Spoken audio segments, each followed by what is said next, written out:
नाम जापक एक अमोघ शक्ति वाला हो जाता है। आप अभी 4 दिन नाम जप किए, विपत्ति पापाचरण के कारण कोई प्रेरित होकर आ गई, माया ने कोई नाटक रच दिया, आपकी श्रद्धा खत्म हो गई। अरे युद्ध है, कभी विपक्ष से भी बाण आकर शरीर को घायल करता है तो सूरवीर पीठ दिखा के थोड़ी भागता है। ऐसे ही भजन के मार्ग में उतरा जाता है, चाहे जितनी विपत्तियां आए, अब नाम नहीं छूटेगा तो विपत्तियों का कोई प्रभाव आप पर नहीं पड़ेगा। हरि स्मृति सर्व विपत्ति मोक्ष, भगवान व्यासदेव जी कह रहे हैं।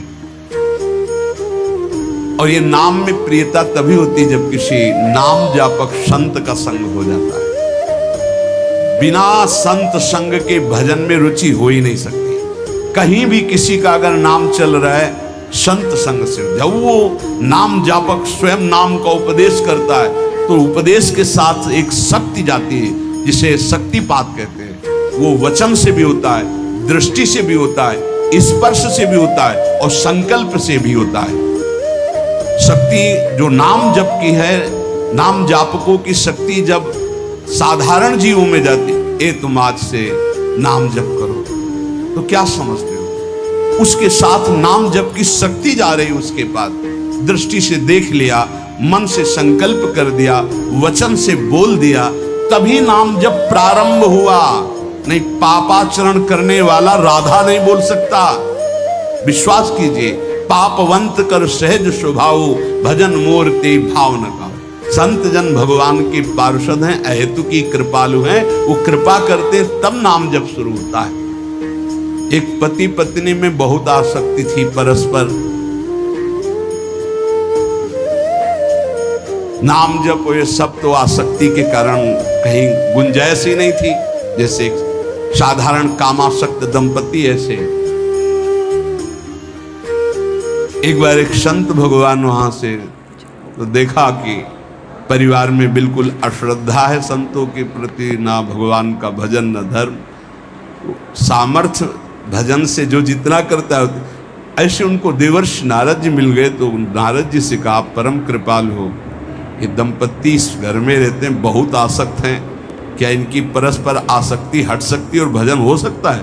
बोले तो ऐसे हो जाएगा, चुटकी बजाते। बोले इतना आपस में प्रेम करते हैं कि उनका मन ही नहीं हटा सकते आप। बोले आप 2-4 दिन में फिर कभी आना तो देखना, ये साष्टांग दंडवत करके आपको प्रसाद पवाएंगे, ऐसी इनके अंदर भक्ति आ जाएगी। नारद जी गए, पति कहीं बाहर कार्य से गया था, पत्नी कहा कैसे आप संत भगवान कैसे आए? एक खास बात बताने आए। क्या? ये जो तुम्हारा पति था ना, ये पूर्व जन्म का नमक बटोरने वाला नोनिया था। बोले नहीं प्रभु ऐसा नहीं। बोले रात में जब सो रहा हो तो तुम उसकी त्वचा को चाट के देखना, बिल्कुल हमारी बात सत्य मिलेगी। तुम जो इतना प्यार कर रहे हो तुम्हारे काबिल नहीं। ऐसा कैसे हो सकता है? पक्का। कहाँ खेत है तुम्हारा? जहां पति गए, बता अमुक जी, नारद जी गए। कैसे बाबा जी? बोले एक बात बताने आए, जिसको तुम पत्नी को बहुत प्यार करते हो ना, नागिन है पूर्वजन्म। बोले आप कैसे कर? बोले हमें त्रिका लग गए, हम जानते हैं। बोले अगर परीक्षा करनी हो तो रात में सोने का नाटक करना, देखना जबान निकाल के आगे। देवर्षि नारद जी ने, अब वो कि बाबा जी बोल गए थे कि तो रात में वो सोने का नाटक, डर भयानक उसके सता रहा था कि नागिन है पास में। अब वो जब चाटने होगा तो जो ही जवान निकाले फिर समझ गए वो, और चिल्ला पड़े वापस। बड़ा तो दृष्टांत सागर का है ये।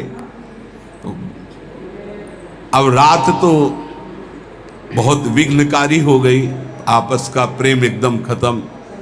सुबह देवर्षि नारद जी आए, बोले ये तो हमने आपके साथ विनोद किया था, वस्तुतः ये नागिन नहीं है, वस्तुतः ये ऐसा नहीं। हमें समझाने आए कि तुम दोनों का प्रेम ये नाशवान है, आज नहीं तो कल नष्ट हो जाएगा। जीवन की सार्थकता भगवान नाम जपने में है, भगवत आराधना में। नारद जी की कृपा से उनके हृदय में भक्ति जागृत हुई। अगर हमें संत ना मिले तो सच्ची कहते हैं भगवान के चरणों में या नाम में प्रीति हो ही नहीं सकती।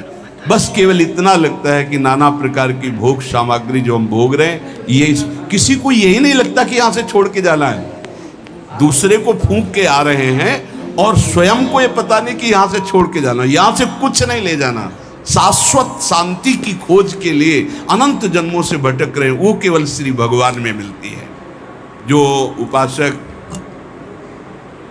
उठते बैठते चलते फिरते खाते पीते नाम जप करता है, खाते पीते नाम ले, चलते बैठे सोए, सदा पवित्र यह नाम है, सदा उजाला तोए।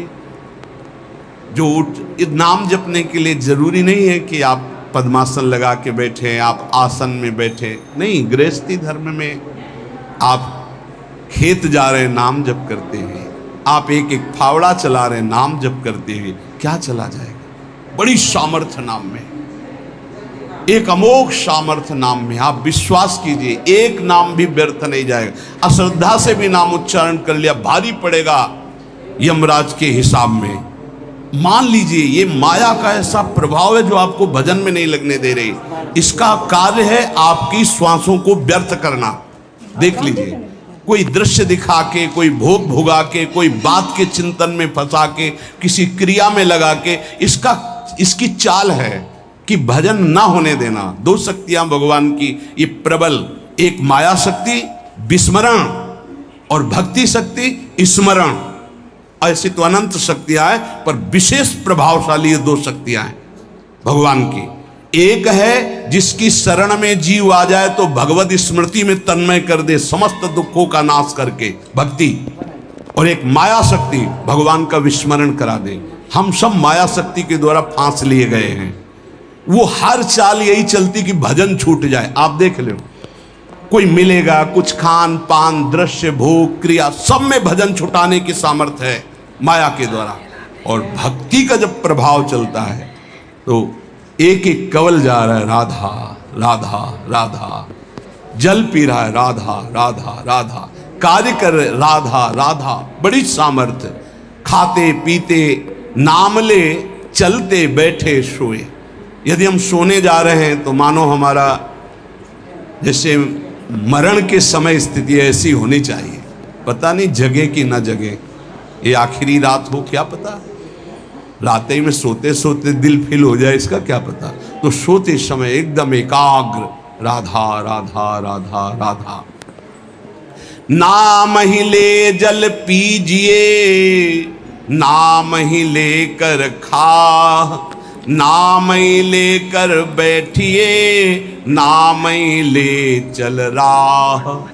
जब लग जागे नाम जपे, तन मन सू यह बीत, चरण दास यो कहत हैं,